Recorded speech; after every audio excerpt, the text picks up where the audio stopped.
Israel-Iran news now. Bill signed by Biden funds Israel and Gaza. After the Senate adopted a $95 billion international aid bill by a vote of 79 to 18 on Tuesday night, President Biden signed it on Wednesday.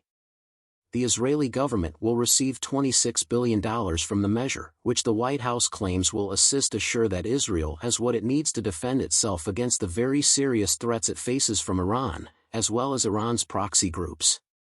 Among other things, it covers humanitarian assistance for areas like Gaza.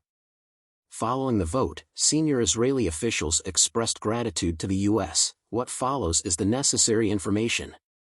In the first public indication of life since his detention on October 7, Hamas published a new video featuring 23-year-old Israeli-American hostage Hirsch Goldberg Polin. The video demonstrates that hostages must be the top priority, according to the Hostages and Missing Families Forum. Israeli forces are prepared to launch their assault in Rafah, according to a spokesperson for the Prime Minister of Israel. I can tell you that our operation to attack Hamas in Rafah is proceeding as planned in Israel. As is customary, we will be doing all in our power to evacuate residents from dangerous areas, David Mencer stated. Despite significant resistance from both parties' base, the Senate ratified a $95 billion foreign assistance package on Tuesday, providing vital U.S. allies Israel and Ukraine with billions of dollars in support and weaponry. For months, the law appeared doomed owing to resistance in the GOP-led House, yet, it eventually passed with a vote of 79 to 18. In keeping with his pledge to the nation's NATO partners, President Biden will now sign the bill, allowing the United States to keep providing aid to Ukraine as it approaches its third year of fighting off Russia's invasion. This bill's passage signifies the United States Congress's first substantial fresh aid package to the struggling nation in over a year, during which time some Republicans who were more sympathetic to Trump's America First foreign policy fought tooth and nail to block its passage. Speaker Mike Johnson, Republican Louisiana, ultimately opted to bring the $61 billion in aid for Ukraine on the floor last Saturday, claiming his concern that Russia constituted a real threat. As a result, they lost out. Today the Senate delivers a unified statement to the entire globe, Majority Leader Charles E. Schumer, Democrat New York, stated on Tuesday while speaking on the floor of the Senate. In times of crisis, democracy can always count on America's defense. After voting against a previous version of the aid in February, 9 Republican senators changed their votes to support the package on Tuesday.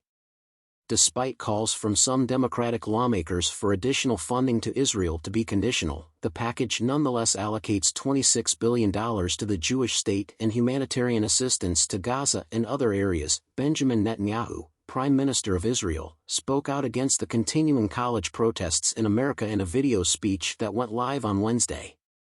He characterized the demonstrations as part of an anti-Semitic surge. Former Harvard and MIT student Benjamin Netanyahu said that mobs had seized control of prominent colleges, where they were chanting for the elimination of Israel and assaulting Jewish students and teachers. Unconscionable, it is. He emphasized the need to put an end to it. Many college campuses around the country have seen the rise of pro-Palestinian protests and encampments, including Columbia, NYU, Yale, and Berkeley. Among these groups are Jewish students and activists, including Jewish Voice for Peace. Protesters want colleges and universities to cut relations with businesses who have a financial stake in Israel's conflict in Gaza, especially those that make weapons. Anger and support for the Palestinians in Gaza were the first sparks for many of the demonstrations. Several campus Jewish organizations hosted a Passover Seder at Columbia's encampment on Tuesday, as reported in the Columbia Daily Spectator, the student newspaper of the university. Universities in the United States are grappling with the delicate issue of how to protect students while also allowing protests and free speech in the wake of the 7-month-long conflict in Gaza. Netanyahu criticized the reaction of college heads as shameful on Wednesday.